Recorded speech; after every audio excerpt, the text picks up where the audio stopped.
महाराजा बदन सिंह की मृत्यु के बाद उसके पुत्र महाराजा सूरजमल जाट 1756 ई में भरतपुर राज्य का शासक बना। राजनैतिक कुशलता और कुशाग्र बुद्धि के कारण उसे जाट जाति का प्लेटो भी कहा जाता है। आगरा, मेरठ, मथुरा, अलीगढ़ आदि उसके राज्य में सम्मिलित थे। महाराजा सूरजमल अन्य राज्यों की तुलना में हिंदुस्तान का सबसे शक्तिशाली शासक था। इनकी सेना में 1500 घुड़सवार व 25,000 पैदल सैनिक थे। उन्होंने अपने पीछे 10 करोड़ का सैनिक खजाना छोड़ा। मराठा नेता होलकर ने 1754 में कुम्हे पर आक्रमण कर दिया। महाराजा सूरजमल ने नजीब-उद-दौला द्वारा अहमद शाह अब्दाली के सहयोग से भारत को मजहबी राष्ट्र बनाने को कोशिश को भी विफल कर दिया। इन्होंने अफगान सरदार असद खान, मीर बख्शी, सलावत खां आदि का दमन किया। अहमद शाह अब्दाली 1757 में दिल्ली पहुंच गया और उसकी सेना ने ब्रज के तीरथ को नष्ट करने के लिए आक्रमण किया।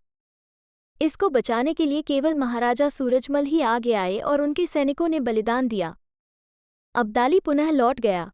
जब सदाशिव राव भाऊ अहमद शाह अब्दाली को पराजित करने के उद्देश्य से आगे बढ़ रहा था, तभी स्वयं पेशवा बालाजी बाजीराव ने भाऊ को परामर्श दिया कि उत्तर भारत में मुख्य शक्ति के रूप में उभर रहे महाराजा सूरजमल का सम्मान कर उनके परामर्श पर ध्यान दिया जाए। लेकिन भाऊ ने युद्ध संबंधी इस परामर्श पर ध्यान नहीं दिया और अब्दाली के हाथों पराजित हो गया। 14 जनवरी 1761 में हुए पानीपत के तीसरे युद्ध में मराठा शक्तियों का संघर्ष अहमद शाह अब्दाली से हुआ। इसमें 1 लाख में से आधे मराठा सैनिक मारे गए। मराठा सेना के पास न तो पूरा राशन था और न ही इस क्षेत्र की उन्हें विशेष जानकारी थी।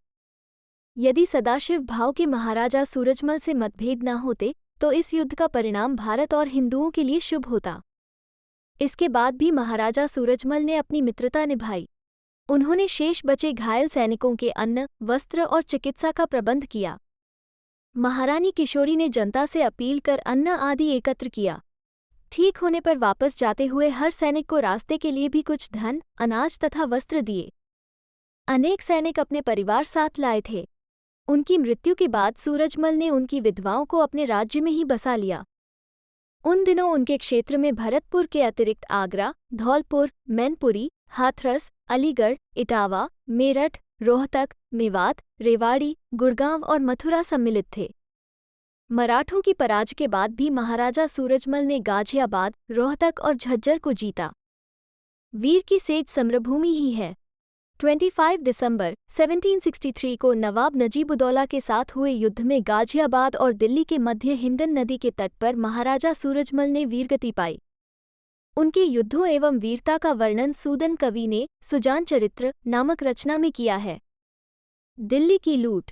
सल्तनत काल से मुगल काल तक लगभग 600 सालों में ब्रज पर आई मुसीबतों का कारण दिल्ली के मुस्लिम शासक थे। इस कारण ब्रज में इन शासकों के लिए बदले, क्रोध और हिंसा की भावना थी, जिसका किए गए विद्रोहों से पता चलता है।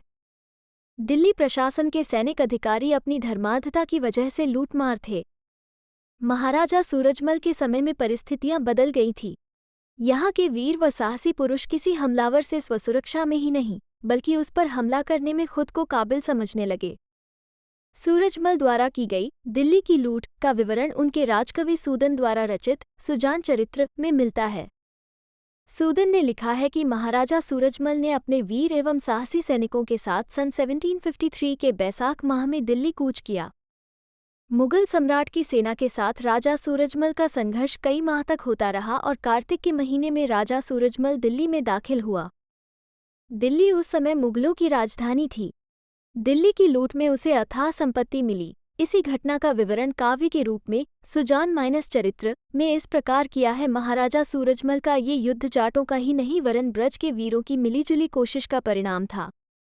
इस युद्ध में ब्राह्मण, क्षत्रिय, वैश्य के अलावा गुर्जर, मैना और अइरों ने भी बहुत उल्लास के साथ भाग लिया। सूदन ने लिखा है, इस युद्ध में गोसाई राजेंद्र गिरी और उमराव गिरी भी अपने नागा सैनिकों के साथ शामिल थे। महाराजा सूरजमल को दिल्ली की लूट में जो अपार धन मिला था, उसे जनहित कार्यों और निर्माण कार्यों में प्रयोग किया गया। दिल्ली विजय के बाद महाराजा सूरजमल ने गोवर्धन जाकर श्री गिरिराज जी की पूजा थी और मानसी गंगा पर दीपोत्सव मनाया। महाराजा सूरजमल की उदारता। 14 जनवरी 1761 में पानीपत की तीसरी लड़ाई मराठों और अहमद शाह अब्दाली के बीच हुई।